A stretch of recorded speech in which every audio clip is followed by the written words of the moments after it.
I thought she was going to tell me it was like up here or something. People can see me. This is about average for me. It's not a problem. I'm just going to move it down. I think this is fine. She was worried that it was going to be like taller than me. I'm like, it's not that bad. Yeah.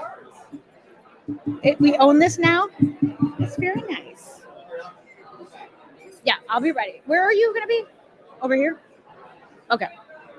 Right in the bright light.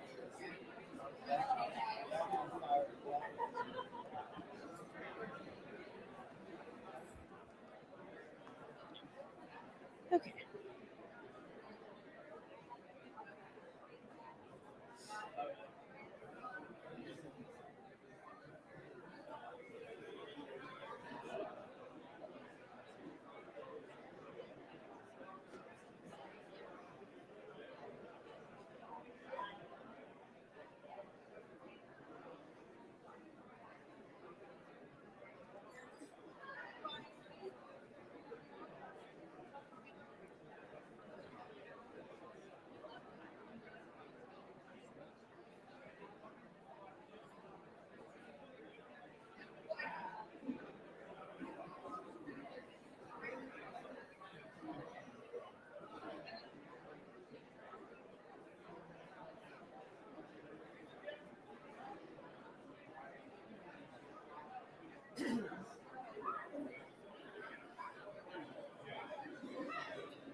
Good afternoon.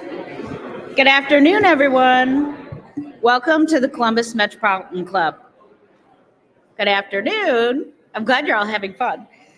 Founded in 1976 by 13 visionary women leaders, CMC's mission is to connect people and ideas through community conversation. To carry out its mission, CMC explores public policy issues, current events, and lessons in leadership at forums like this. Every week, from its beginning, CMC has welcomed everyone. I'm Deb Hackathorn. I'm a principal with Civic Point Government Relations, and I'm also proud to serve as the new chair of the CMC Board of Trustees. I am so pleased you're with us today for the forum, which is part of our Developing a Dynamic Downtown series. It's also the first forum in our new home, as you've heard. For those of you joining us by live stream, we are coming to you today from our beautiful home on 4th Street in Columbus's historic Italian village, the Ellis. Welcome to all of you. Let's begin first by welcoming our newest members. William Barrett with Bearco. Hi, Bill. Ryan Getz, absolutely. Ryan Getz with Fillmore Capital Partners. I don't know if Ryan is here. Welcome, Ryan. Dawn Tabata Hammer with Ohio University. I think Dawn is here. Well, welcome to the CMC. If you're not already a member, we would love to have you join. CMC membership is open to everyone as well. So what does it take to be a member of CMC? You don't need to be rich or well-connected. You just need to visit columbusmetroclub.org and sign up. If you are rich and well-connected, we would also love to have you join, but we'll probably talk to you about sponsorship. In all seriousness, please do speak to a member of the CMC staff while you're here today about joining. They'll be happy to help you become CMC's newest member. If you scan the QR codes at your tables, you'll also see the many generous organizations that are supporting this not-for-profit Columbus Metropolitan Club. We could not exist without their support. And speaking of our supporters, thank you to our series presenter, the Columbus Downtown Development Corporation and Capital South. Our series sponsor, Thompson Hine, and today's sponsor, Realm. All of these organizations are helping bring you today's forum as part of our Developing a Dynamic Downtown series. We're also grateful to the Center for Human Kindness at the Columbus Foundation and the Columbus Dispatch for presenting our live stream, which is being carried on our social media platforms. And thank you to our new home, of course, the Ellis, for their generous support. Let's thank everybody for supporting today's forum.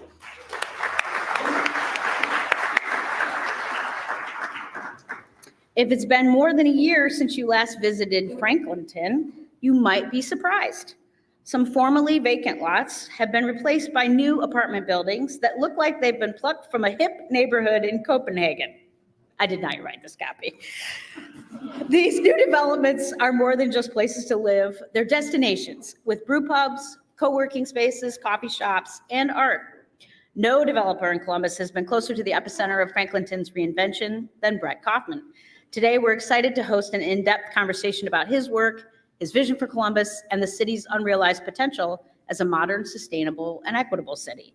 It is my great pleasure today to introduce our speakers, Brett Kaufman, the founder of Kaufman Development, and our host, returning once again to CMC, Bonnie Mybers, commercial real estate reporter for Columbus Business First. You can read more about our guest today by scanning the QR code at your table. Bonnie, we look forward to today's conversation. Take it away. Thanks, Deb. Can you hear me in the back? Thanks, Deb, and thanks to CMC for having Brett and I up here today. Like Deb said, my name's Bonnie Mybers, and I cover commercial real estate. My work takes me all over Columbus, including neighborhoods like Franklinton. So I'm really excited for today's forum, and if it's okay with you, Brett, I just want to jump in because I have a ton of questions for you. That's great. Yeah, happy to be here. Cool. Well, first one should be pretty easy, talking about your brainchild, Gravity. Can you talk about what the name Gravity means and why you think Gravity is different from other developments in Columbus? Yeah, the history on the name of Gravity really goes back to kind of a very early conversation I had with a good friend, many of you know, Christopher Celeste, who was working on a concept that he was calling Gravity. And it was really a white paper on what it meant to belong to something, to be a part of something. And we were building communities where we were trying to really focus on the same thing. And Christopher gifted me the name of Gravity. He's been a good partner and investor, and we've collaborated on the concept. And he used to tell me words really matter. And I never thought that they actually did. I kind of looked at Google and any major company and just thought it was really what you did with it that mattered more than the name itself. But as I've seen Gravity sort of take on a life of its own and evolve into all kinds of things, he was right. I think it's a name that really stands for something.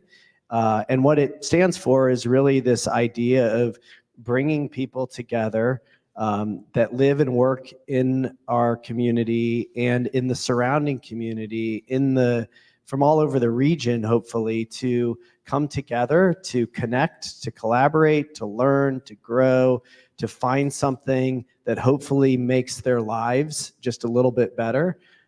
We say Gravity stands for well-being, creative expression, and impact, and everything that we're doing really revolves around those three things. And you and I, in conversations, you've called Gravity kind of its own neighborhood. Could you talk about what goes into creating a neighborhood and give me like 3 things you think are critical to making something feel like a neighborhood? Yeah, I mean, I would say it's more of a neighborhood within a neighborhood.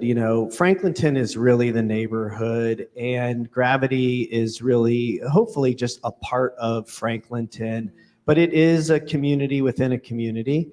And, it was the original sparks that I saw in Franklinton that got me interested in that neighborhood to begin with. And those sparks were really about people that were different, that were creative, that were sort of gritty, and doing things that I personally really resonated with and wanted to be a part of. So, for me, it really does come back to creativity. I think that is a really core piece of what makes a great city. I believe we're all born to be creative in our own way. It doesn't mean that you have to be an artist, but what are you creating? What's the experience you're creating? How do you create your thoughts, your relationships, your companies? And it might be art, it might be music, it might be something innovative. But that to me is just kind of at the core of what our community stands for, what Franklinton, what I saw in Franklinton. And I think it's a really critical part of building community. I've worked with folks in Columbus on why creativity really is economic development. And I think we're seeing that more and more play out. It's incredibly helpful to attract talent, to retain talent, to get companies to want to relocate or stay in Columbus or incubate here. Their workforce wants to be living in places and living in cities that have art, that have music, that have a creative class. So that's really the key element, I would say, in the community. Obviously, the design, the architecture, the placemaking, the thoughtfulness that goes into the experience of the physical community is really important. And then, I think for us, the third piece, if I had to pick three, is really maybe the most important, which is what happens inside the building. It's not just about building buildings. Yes, hopefully they're aesthetically pleasing. Yes, they're filled with art and placemaking, but then what do you do inside? What is the actual experience that you're offering the people that are living and working and in the broader community? Can you actually offer them something that is enriching their life in some way? And I think that's a critical part of building community. And can you talk about how you have this vision for Gravity in your head? You are trying to incorporate those three things. Like, how do you take that idea and make it into a physical building that has people living in it and has several phases? Yeah. Well, it's sometimes it feels like it's kind of just like happening, and I don't even know how it's happening. I've actually recently remembered that back when Christopher and I were talking about this, the original idea is sort of where we're landing, but we went back and focused one building at a time. And so now it's kind of funny to look out. I'm like, oh yeah, that was actually the original idea. But it's the whole reason I started my company to begin with was I was looking for a culture that felt like the place that I wanted to work. Mm-hmm. It was filled with people that were passionate, people that shared vision and values. I wanted to work at a place where I didn't have to wait for the weekends or vacation or retirement to do the things that I love to do. And our mission was to build communities where that was also the case, that we could bring things that people didn't typically get where they lived and where they worked, like opportunities to volunteer in the community. Early on, it was community gardens and yoga studios and meditation lectures and events, and still, a lot of that is a big part of what we're doing today. But it was always about just bringing, and it wasn't like a narcissistic thing about like, what do I want? But I did think that I wasn't alone. If I wanted to have a community where these things existed, if I wanted to have a company where this was the culture, I thought other people would too.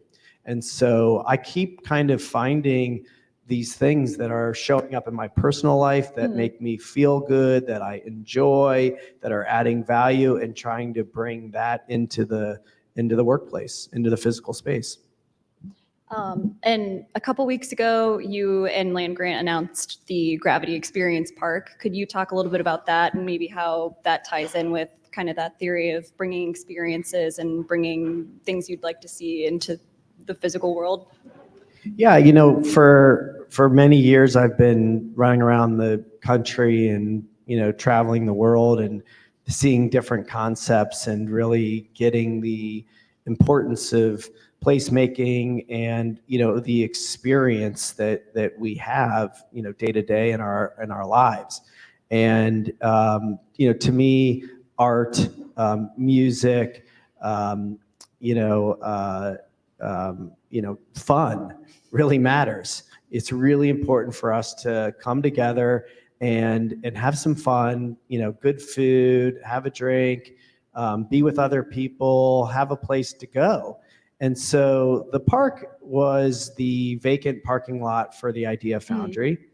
And, I was talking to somebody earlier, there was some complaints that we were taking away parking. But we built a 964 stall garage a half a block away. So there's plenty of parking. And we didn't feel like we needed another building, that wasn't really what the highest and best use was for that space, that it was more important to create a place for people to be able to come and do all of those things. And that would actually be something that the whole community could use, that all of Franklinton, all of Columbus could use, that it wouldn't just be for people who lived and worked in our community. But we also think by having that there, it will drive value and, create a place, another reason for why people would want to live at Gravity. And going off topic a tad, but we will circle back to Gravity. You have talked publicly about your mental health journey. So I was wondering if you could share with everybody a little bit about your journey and kind of how it relates to Gravity and kind of inspired Gravity. Yeah, I don't know if we have enough time.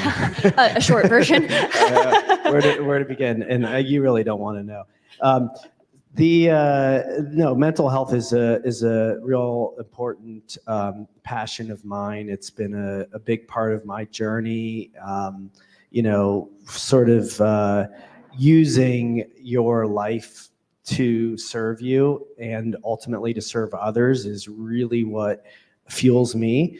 And so, yeah, I mean, I had some traumatic childhood events and had to really work through that. And, thankfully, through the help of therapy and, a number of modalities, good friends and just a lot of work and experience, I've been able to move through a lot of that. It's still sort of an ongoing thing. I don't know that you're, ever healed, but, I continue to do that work. I love that work. I'm really inspired by doing it, even though it's really hard. And, it's been important for me to talk about it, to be, transparent and vulnerable. And, I've just been amazed at how much others are also struggling, others who have had similar trauma and are scared to talk about it. I think fortunately the conversation's shifting and people are a lot more open than they used to be. But yeah, I mean, I grew up at a time where you didn't talk about that kind of stuff. And it's pretty silly. We're all sort of human beings having this journey in life, and sometimes it's really hard. And I think it's really great to come together and to share that experience and to support each other. And if me, being an advocate or out there in the community talking about these things is helpful to other people, and then in turn it's helpful to me, and it's sort of, starts to shift the whole conversation. Can you talk about how kind of your journey has tied into the ideas behind Gravity? I know we touched on this a little bit, but. Yeah, I mentioned this a little bit, but, all the things that, I've seen in my travels or studied or experienced personally, things that have been helpful to me. Today we're now getting ready to open, not today, but soon, our first greenhouse product. That greenhouse product is focused on a lot of biohacking and nature, and we're building out a transformation program for the community to tackle sort of tiny habit things monthly as a community. These are all things that I've personally found benefit in. So, to have a wearable and to think about how much you're sleeping and to have a mindfulness practice, or think about hydration and nutrition and relationships and gratitude, journaling. These are things that I have found to be really supportive in my life. And it's just an example of how, we take these things that we learn, that we experience personally, and then try to incorporate them into the business so that other people can have that same experience. And you mentioned greenhouse. I know you said Short North will be, or could you just give us an update on your two greenhouse projects? Yeah, so the Short North project, which is right behind North Star Cafe, it will open in the spring of 24. and we're just in there getting ready to do demo over for the greenhouse gravity product today. The fire department's there now, I think. Let's see. And your second phase of Gravity in Franklinton, it has co-living. Could you talk a little bit about what that is, how it's doing in Columbus? Is it a thing that you think could be popular in other developments in Columbus? Yeah, so it's we're calling it shared living, and the easiest way to think about it, it takes some education because of the co-living language, and you see this in other communities. But the easiest way to think about it is when I graduated from college, I rented a house in Victorian Village, which wasn't what Victorian Village is today, with 4 other roommates, and we shared a bathroom and a kitchen and a living room and a backyard, and it was sort of crappy. But that's what you did. That's what a lot of people do. So that's sort of what shared living is. It's rent by the bedroom. You can come with roommates. You can get matched up. It's sort of like that student housing model, but for young professionals or anyone that's looking to be in a communal environment. We also have 1 bedrooms and 2 bedrooms in the same building. But instead of being in that house with some unnamed landlord, you've got a fully amenitized building. So you've got access to the swimming pool and to the cold plunge and sauna and yoga studio, fitness, all the events. And the kind of sneaky thing about it is it's really cheap. So, we're also kind of curious about how this is tackling affordability from a market rate standpoint. Nobody knows how much money you're spending. Nobody knows that you're in, a bedroom. But yeah, for $600 and some a month, you get access to this entire community. So it's very affordable, and it's working. We're leasing up, and so far so good. Do you think this could be a viable option in other Columbus developments? I think so. It's sort of a bit of a, experiment. It's kind of the guinea pig. But yeah, hopefully, if it works, the economics on it, for us are good too. So why not have everybody win? And I think if that's the case, then it'll be something we'll build more of for sure. And can you talk about how the office is leasing up at Gravity? I know you're terming it creative office. Could you talk about maybe like creative ways you're going about getting that leased up? Well, it's slow and taking a lot of creativity, to be honest. But we're very optimistic about it. I think we've got a really unique product. I think for us, the importance of having creative office space, the architecture, the amenities, we have built a community. And so if you work in our community, you have access to all of the amenities, full gyms, all the events. So we think we have a product that is unique, and we're getting a lot of interest. It's just overall the office market is slow. But we have Ohio Health that's getting ready to open up. We're getting ready to announce a couple more retailers, and we're getting close to signing some leases too. And I know we talked about how Franklinton or Gravity is a neighborhood within a neighborhood, and Franklinton is a neighborhood of Columbus. Could you talk about how you see everything you're doing in Franklinton playing with what's going on in downtown Columbus? Yeah, I think if you go to Austin, Nashville, any city that you might want to emulate, what's great about it is you've got these different parts of the downtown that are all kind of unique in their own way. And so you can go to the Short North, and which is sort of more of our entertainment district. You've got a central business district.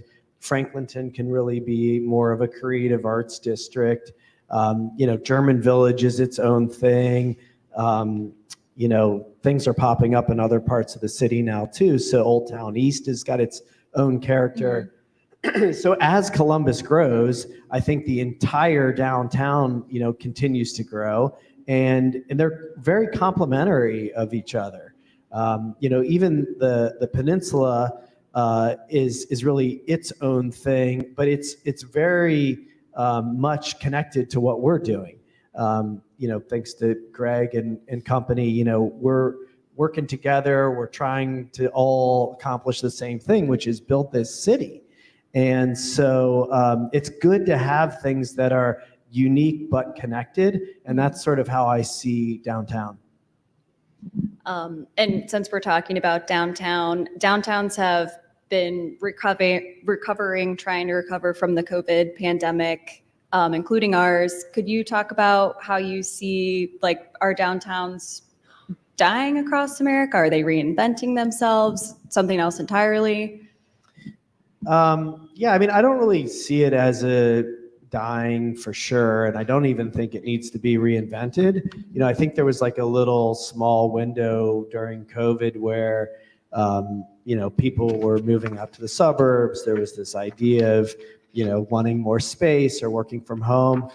I frankly think that's been way overblown, and in fact, I think you're starting to see a lot more people realize that being together in a office environment, in a urban environment, are still sort of the best experiences. Certainly, if you want to raise a family, or if you want to be on acres of land, or have a little bit more green space, an urban environment, might not be for you. And at certain stages of life, that's great. But with the way Columbus is growing, with the way that we're now capturing people from Ohio State staying here, with some of the new tech companies and the Intel and all of that stuff, I started my business early on. I was buying duplexes and converting them in German Village, and it was because I was seeing people that were working at Abercrombie at the time move here from San Francisco and say, I don't want to live in the suburbs. I'll work out there, that's fine, but give me something that feels like it's got some character, that it's in this sort of dense urban environment. And that's just continuing to happen. More people are moving here than ever, and they don't want to be in something that doesn't have character. And I think, our downtown will continue to thrive for that reason. And can you talk about kind of what your ideal city looks, or maybe a vision for Columbus and Franklinton in the next 10, 20 years? Yeah. I think it's in my ideal vision, it's continued to be filled with diversity, with a heavy emphasis on culture, on the arts, on having music everywhere, really giving artists an opportunity to work. A lot of creativity. I'll keep coming back to that. Hopefully that means new companies that are incubating here and making a difference. I'm less excited about the ones that sort of come here, get a lot of attention, and then don't actually give back to the city. I think that we need to continue to emphasize on the Columbus way, bringing people together, collaborating. I hope this is a city that is known to be as collaborative as any city in the country. I think it's sort of one of the secret sauces we don't talk enough about, that there's this Midwestern thing where people are very kind and they're open and they're collaborative. To me, that should be the thing we lean on the most, that we're out there talking about the most, because if you actually live here and experience what that's like, people are willing to meet with you, they're willing to help you, they're willing to support you, they get it, and they want to see you successful. That's not normal in every city. And so, yeah, I hope we never lose that. Obviously there's going to be challenges with affordable housing, with traffic, with, ups and downs of, economies, gentrification. I mean, those things exist everywhere. And, hopefully we can just try to be aware and conscious of what we're doing and, tackle those things as best as possible. And you've talked about creativity a lot. You've talked about living consciously. Could you kind of put a dictionary definition to living consciously for everybody? Yeah. Dictionary, I don't know because I sort of just make things up most of the time. But it seems to work. To me, what it really starts with is an awareness. It's really sort of being able to be conscious about what you're doing and how you're doing it and what you're aiming to do and really working towards that. So, when we say conscious community, to us, it means we're very thoughtfully, intentionally, consciously making decisions about what's being built and what the experience we're trying to create is.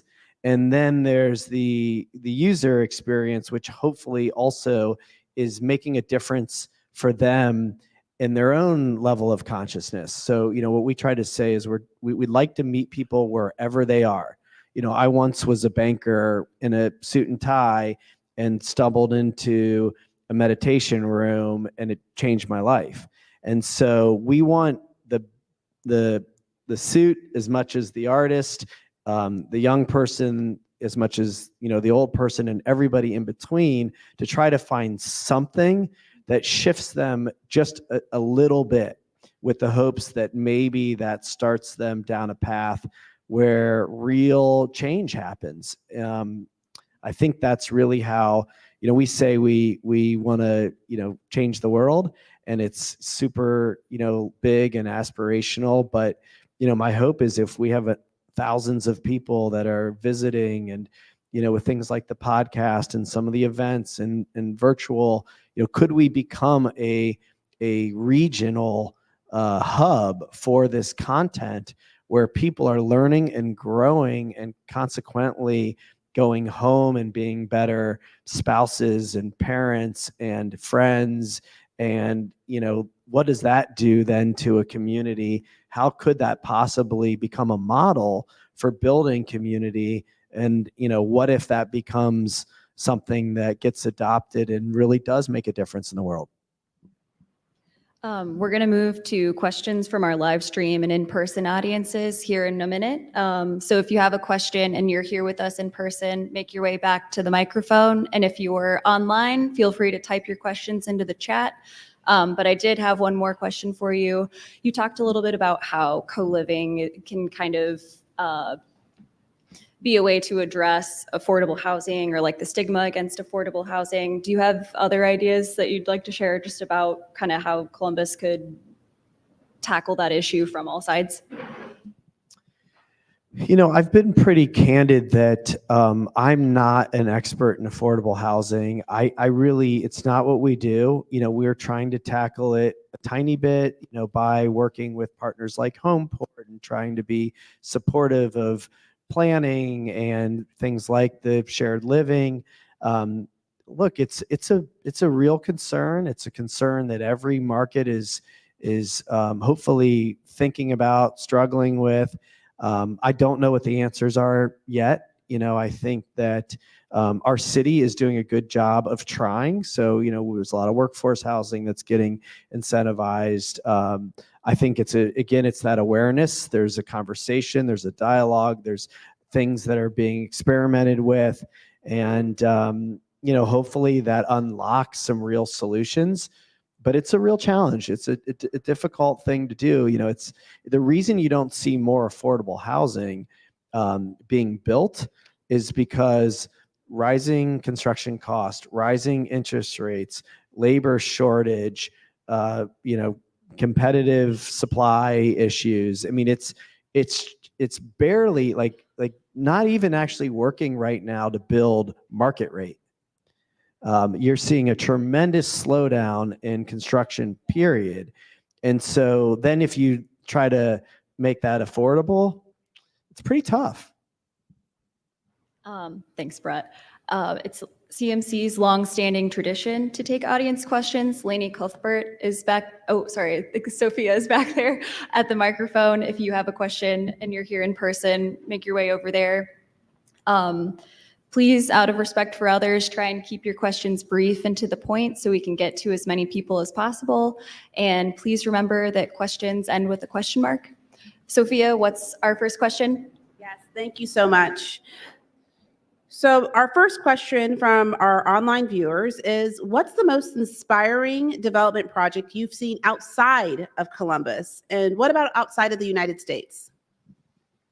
Yeah, so I know my architect friends are in the room, so they should probably answer this better. But um, Bjork Ingels has been like a big inspiration for me. I think he's doing like incredibly innovative work. I've seen his projects in Copenhagen, I find inspiration really everywhere, and my kids make fun of me because we'll be traveling somewhere and I'll take a picture of like a front door, and they're like, what are you doing, Dad? And then sure enough, like it lands on the Good Ale project or something. So the hospitality industry, I think, art galleries, I find inspiration kind of all over the world. But I would say, there's been some really cool stuff built in New York, the High Line project. I love these creative arts districts. I've spent a lot of time in Austin. My son was in school there.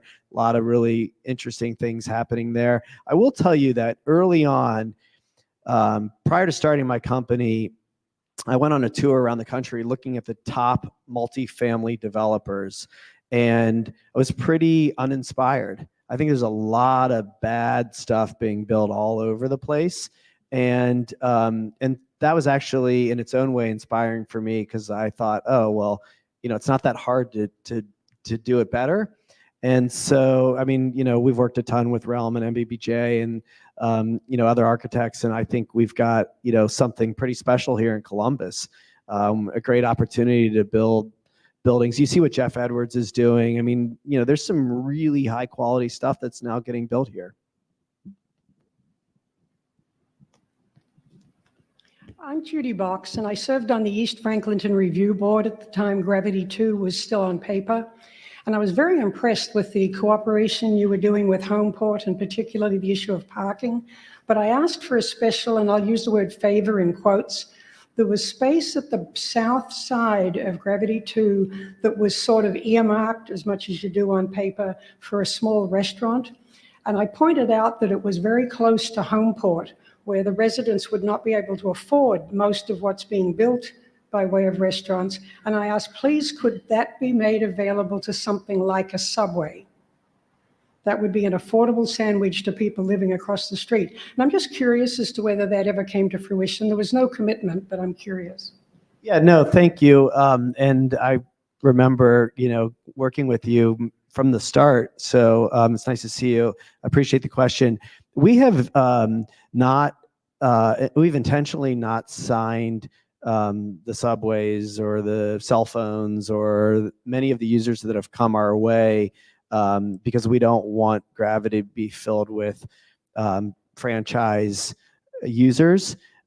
We do have a restaurant tenant that is going in that building, I think that you're talking about, not saying that it's going to be affordable, but what we are really excited about is the experience park that's directly catty corner from Homeport's building, where there will be food trucks and a constant rotation of food offerings that will be very affordable.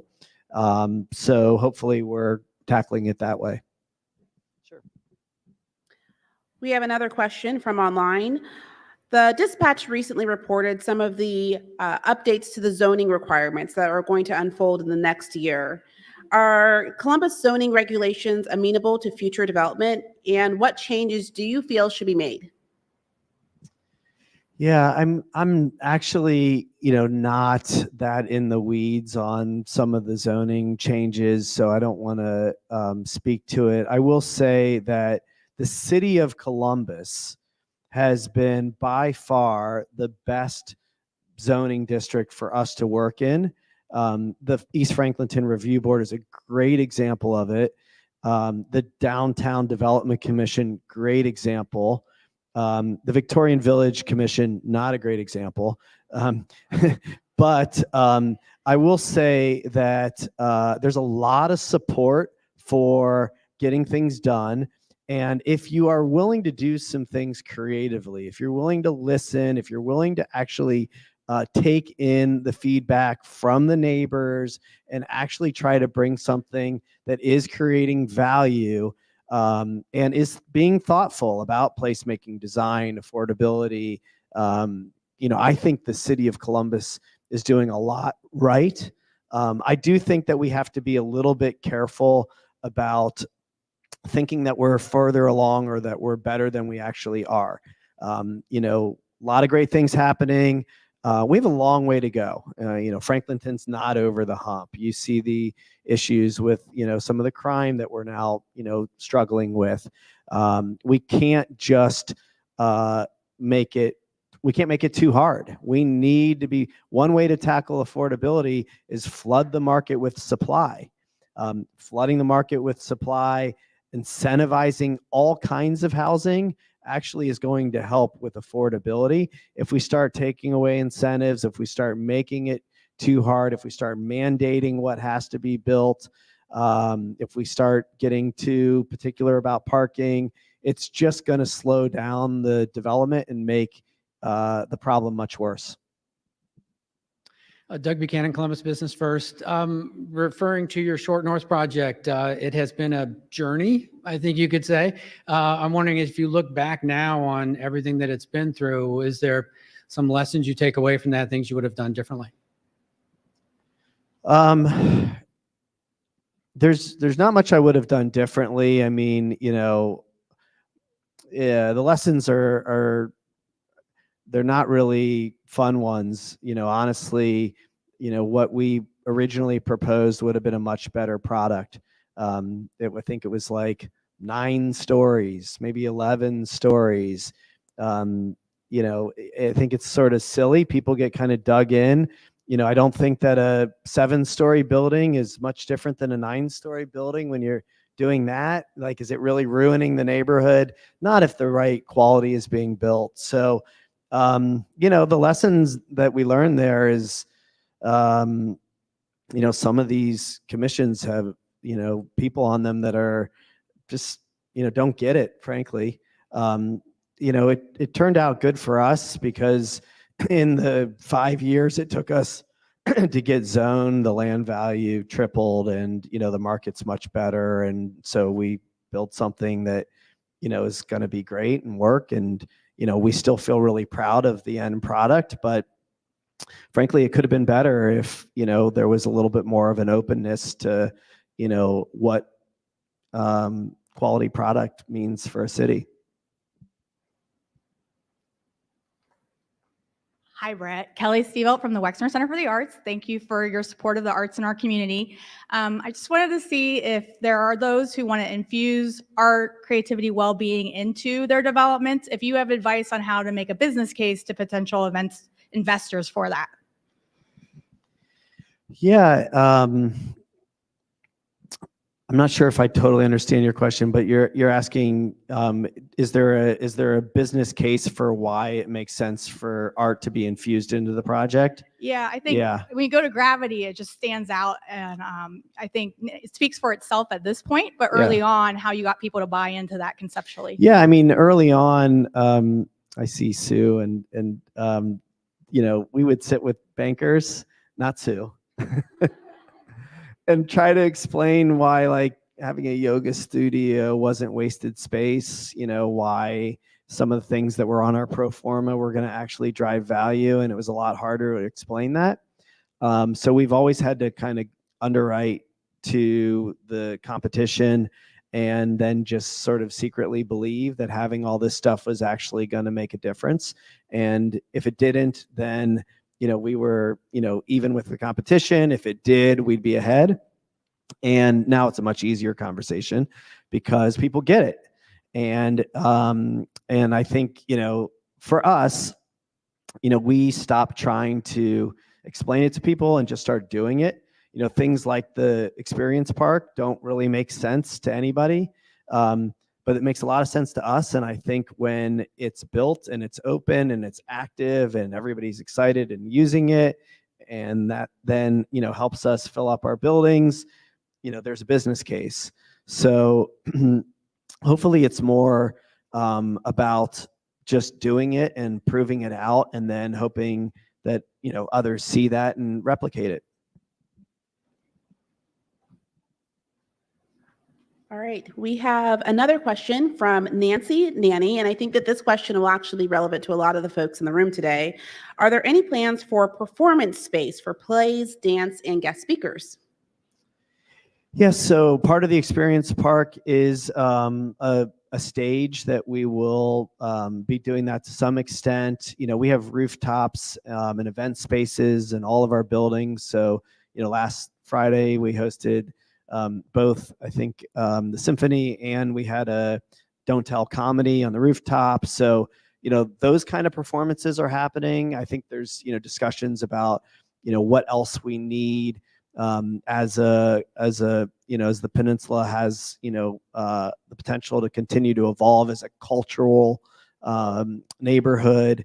What else maybe comes in.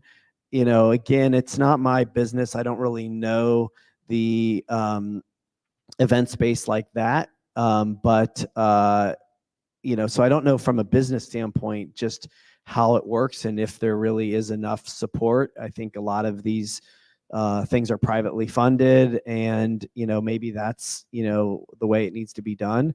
But I'm certainly an advocate for more. I'd love to see us have more places for people to have performance opportunities around the city. Hi, Brett. My name is Brian Urbanski with the Aubrey Affordable Housing Foundation. And my wife and I have been housing providers for about 20 years in Columbus, and we've been providing shared housing for vulnerable populations as far back as 2014. One of the challenges that we all face in this space today, as you've alluded to, is that everything is expensive. The real estate's expensive. The utilities and everything are expensive. The shared housing model that you have at Gravity sounds like exactly the type of steps we need to be taking to keep housing affordable, particularly for the folks who need it. Is your model that you have at Gravity, is that duplicable where other housing providers that would like to provide this in the space would be able to look at your model, take that and run with it, particularly to support the lower income residents that are struggling today like they've never struggled before economically? I think so. I think it's a little early to say. Like I said, we are leasing up. I think it's working. And hopefully it becomes something that others want to replicate. The truth is it's not that complicated. It's just a matter of willing to take some risk and do something different. Like I said, the student housing model has proven out. And so it's sort of similar. You're signing an individual lease for a bedroom. There's a learning curve, and we're working on roommate matches and things like that to make sure that it's a good experience for everybody in a common unit. But it's not our intention to have the kind of intellectual property on this concept. I've said openly, if shared living or conscious communities becomes the norm and everybody's doing it, that's awesome. I'll go do something else. We're an open book on this, and if it works and other people want to replicate it, that would be amazing.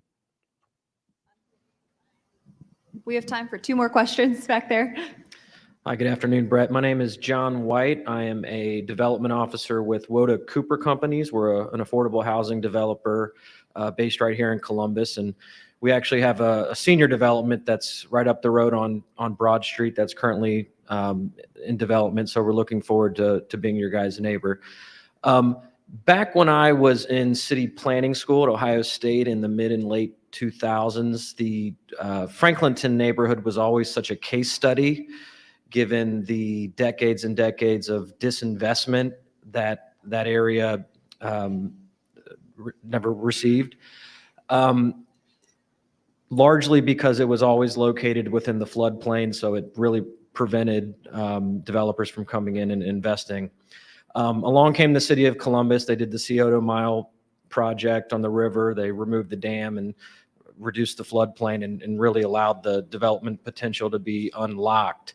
So my question for you is, given the Gravity development is such a novel development, not only for Franklinton, but for Columbus, I'm curious to know, how did the community initially embrace your vision and your concept when you first proposed the idea? I think that we were always really welcomed. I mean, I think if I remember back, Judy and others, Trent, they asked good questions. It was clear their hearts were in the right place. Ours were too. We tried to work together. I mean, I just told Trent, they've been doing the hard work long before we were there. Unfortunately, Lance Robbins just passed, and he was a real pioneer in that community. There were so many other people, the Independence Day Festival. There was a lot of people there long before us that were really what attracted us to be there at all. And so, yes, we build these buildings. They're big and sexy and new and expensive. But, I think we'll have been a giant failure if, we change Franklinton, too far from that original spark that got us there in the first place. And I hope that the people that were there before us, see that what we said we were trying to do, that we've at least tried to do. Hopefully we've done it. We'll keep trying to do it. And I think that's really, all we can do. Our hearts, our intentions, our effort is all in the right place. And, we have our own challenges and obstacles that we have to try to overcome. But, I think we keep working together, and consequently, I feel like, there's some good things happening. Brett, I wish we had time for more questions, but I'm getting the wrap it up signal. So I'm going to hand it back over to Deb. Thank you. And before I wrap up, I think we'd be remiss if we didn't hear a few words from our CEO of the Downtown Development Corporation, Greg Davies. So, Greg, welcome to the podium.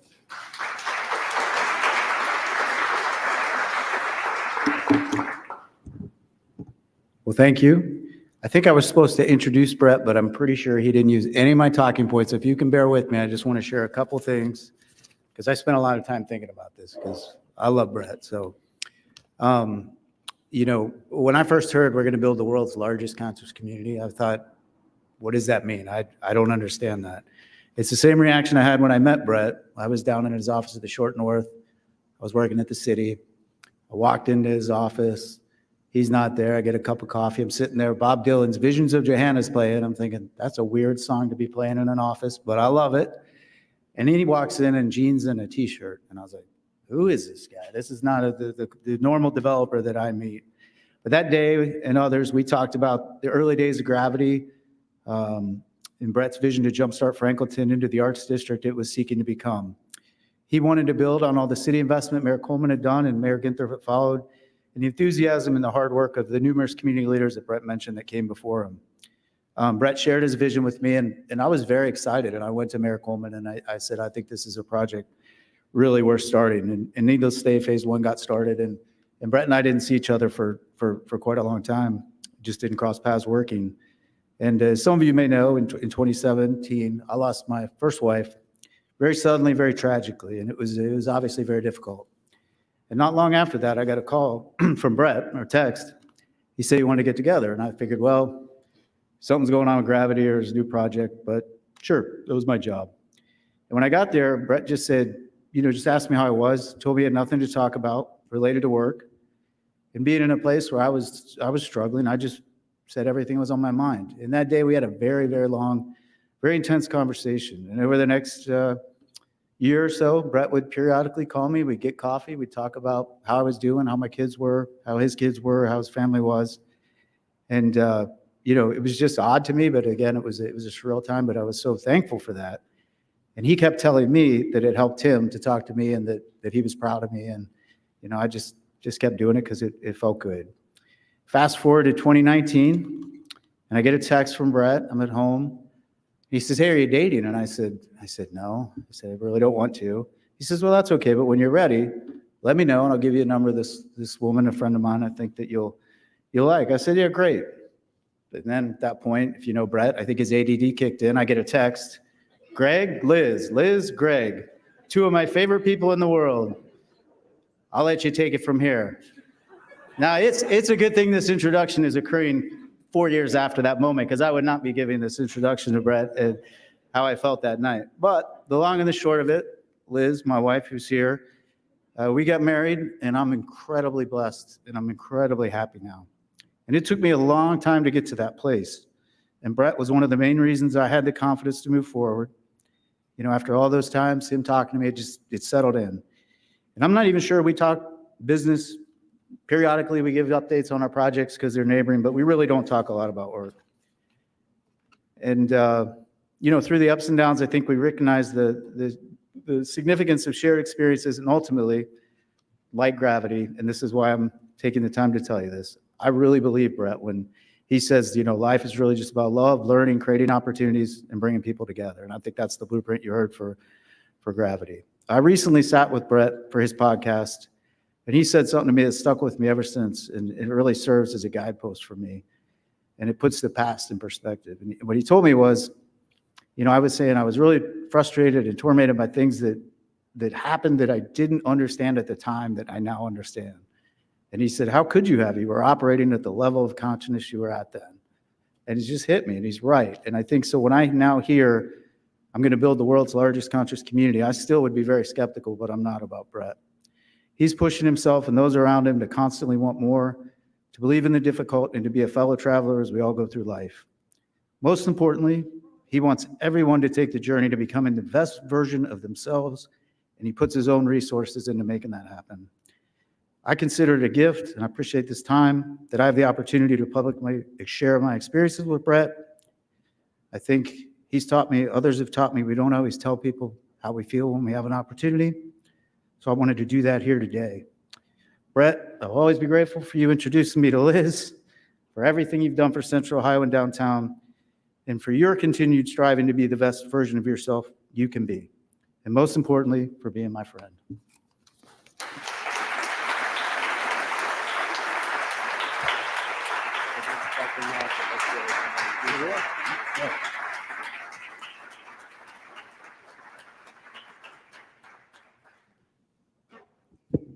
Okay, there's no way to follow that. I'm tearing up. So let's just say I learned that Brett has a podcast. So I'm sorry I didn't know that before, but I'm going to now subscribe to it. Thank you so much to our series presenter, the Columbus Downtown Development Corporation in Capital South, to our series sponsor, Thompson Hine, and today's forum sponsor, Realm. We also want to thank our virtual seat patrons and the Center for Human Kindness at the Columbus Foundation and the Columbus Dispatch for presenting today's live stream, and of course to the Ellis for their support. Our very special appreciation to today's speakers, Brett Kaufman, and our host, Bonnie Mybers. Thank them here. Thank you very much. Please make plans to attend next week's forum, Style Capital, the global influence of Columbus fashion, right here at the Ellis. Take a moment to answer a short survey you find on our website. We couldn't do it without you. Thank you for joining us, and have a wonderful afternoon.